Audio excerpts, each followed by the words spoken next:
Your name? My name Satish. Satish. So Satish ఏం చదువుతున్నావు ఇక్కడ?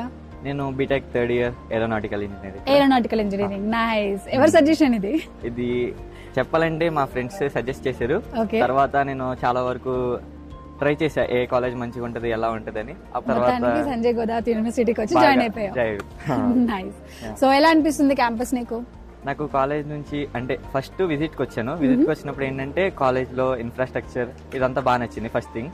తర్వాత ఈ క్లైమేట్, తర్వాత యూనివర్సిటీ క్లైమేట్ అంతా బాగా నచ్చింది. ఏరోనాటికల్ ఎందుకు జాయిన్ అయ్యానంటే చాలా మంది ఎక్కడైనా థియరీ వర్క్ ఇలా ఎక్కువ ఉంటాయి, కానీ ఏంటంటే ఇక్కడ ల్యాబ్స్ వర్క్ ఎక్కువ ఉంటది. ప్లస్ ఏంటంటే ఈయనకి సొంత ఎయిర్పోర్ట్ ఉంది. మాకు ఏమైనా కావాలనుకుంటే దాంట్లో తీసుకెళ్లి ప్రాక్టికల్ వర్క్ చేపిస్తారు. అన్ని చాలా బాగుంటాయి. సో దీనికి మెయిన్ గా మనకు అదే కావాలి, ప్రాక్టికల్ అనేది ఎక్కువ ఇంపార్టెంట్ కాబట్టి.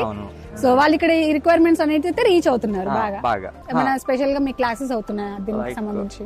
జర్మన్ క్లాసెస్ పెడతా ఉంటారు.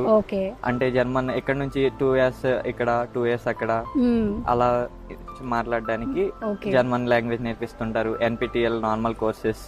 అండ్ మాకు ఏంటంటే ఇంకొకటి, మేము ఇలా చదువుకుంటాం కదా, మా ఏరోనాటికలే కాకుండా మాకు మినిమం డిగ్రీ వేరేది ఒకవేళ ఈ ఫీల్డ్ లో నచ్చకపోతే తర్వాత మారడానికి ఒక మైనర్ డిగ్రీ ఇస్తారు మనకి. గ్రేట్. ఆ మైనర్ డిగ్రీ ఏంటంటే మేము మా డిపార్ట్మెంట్ కాకుండా CSE లో తీసుకోవాలి. అలా మేము CSE లో ఒక్కొక్కసారి డేటా సైన్స్ అని, ఒక్కొక్కసారి డేటా స్ట్రక్చర్, మల్టిపుల్ గా మనం నాలెడ్జ్ గెయిన్ చేసుకోవచ్చు. ఆ సర్టిఫికేట్ కూడా ఉంటది మనకి. దానికి యూజ్ అవుతుంది, దీనికి యూజ్ అవుతుంది. There are more chances in life. So మీరు ఎక్కడ నుండి వచ్చారు? నేను విజయవాడ దగ్గర ఏలూరు దగ్గర నుంచి. ఏలూరు నుండి వచ్చారు.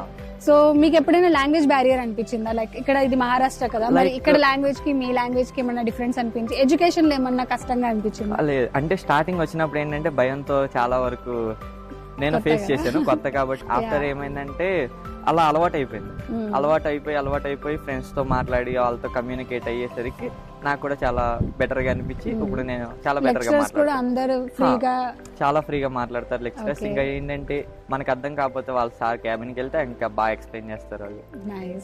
So thank you so much Satish. Sanjay Godawat University, empowering lives globally.